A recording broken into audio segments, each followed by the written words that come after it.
La vérité n'a pas besoin d'être protégée. Seul le mensonge a besoin d'être protégé. Le mensonge a besoin d'être protégé parce qu'il ne peut pas gagner d'une longue confrontation face à la vérité. La vérité est antifragile. Le mensonge est fragile. Imaginez un instant la phrase, par exemple, la phrase suivante, qu'on dise 2 plus 2 font 4. Est-ce qu'on aurait besoin de protéger cette assertion? On n'a pas besoin de la protéger. On n'a pas besoin de la protéger parce que même si les gens disent que 2 plus 2 font 5 ou 2 plus 2 fait autre chose que 4, on peut facilement démontrer le contraire, on peut facilement démonter leurs arguments. Donc la vérité est antifragile, ça veut dire qu'elle progresse et qu'elle se renforce par contact avec le réel. Par contre, si quelqu'un dit que 2 plus 2, imaginons un régime qui dise que 2 plus 2 fait 5, qu'est-ce qu'il devrait faire? Il devrait protéger cette assertion. Et pourquoi il devrait le protéger? Parce que c'est un mensonge. Et que comme c'est un mensonge, c'est fragile. Et donc ça ne peut pas gagner d'une confrontation longue et non biaisée avec le réel. Donc qu'est-ce qu'il aurait besoin de faire? Il aurait besoin de recourir à la censure et d'interdire à toute personne de dire le contraire. Il aurait besoin en quelque sorte de sacraliser l'assertion 2 plus 2 font 5 et de déclarer profane toute personne qui dirait le contraire. Donc il faudrait imaginer, selon ce modèle un peu distinction sacrée-profane, il faudrait imaginer, il y aurait en quelque sorte des gardiens du temple qui seraient chargés de s'assurer que personne ne touche au dogme et donc qui critiquerait toutes les personnes qui commenceraient à dire que 2 et 2 ne font pas 5.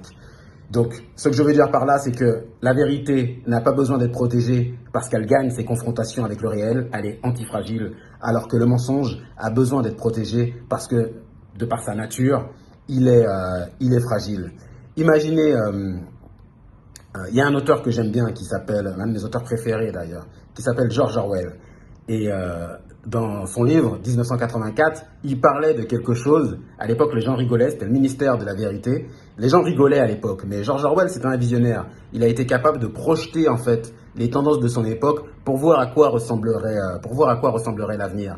Et effectivement, quand on regarde un peu les choses, l'évolution des choses aujourd'hui, on s'oriente un peu vers un ministère de la vérité. Ça veut dire quand on entend des personnalités politiques dire qu'elles vont, soit que le gouvernement va définir ce qui est vrai, va définir ce qui est information, ce qui est désinformation, ou va utiliser une entité privée de journalistes par exemple ou autre pour mettre un label vérité sur certaines choses et mensonge sur d'autres, c'est jamais bon signe.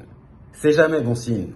Parce que comme je l'ai dit au tout début, la vérité n'a pas besoin d'être protégée car elle est antifragile. Seul le mensonge a besoin d'être protégé. Donc en général, quand on entend parler d'un ministère de la vérité, est-ce vraiment la vérité qu'on a besoin de protéger ou est-ce certains des mensonges qu'on a besoin de sanctuariser? La question se pose et je pense que la réponse est évidente. Il y a un autre concept intéressant de George Orwell qui est la double pensée. Mais avant de définir la double pensée, il faudrait d'abord que je dise ce qu'est la dissonance cognitive. La dissonance cognitive, c'est lorsqu'on a par exemple deux pensées contradictoires dans son cerveau à un moment donné et que on bug, on tilt en quelque sorte parce que on se dit mais c'est pas possible, c'est soit l'un soit l'autre. La double pensée, c'est justement quand on ne bug plus alors qu'on a ces deux pensées contradictoires dans son esprit. Par exemple, c'est se dire que la liberté, c'est l'esclavage. La liberté ne peut pas être l'esclavage, les deux s'opposent.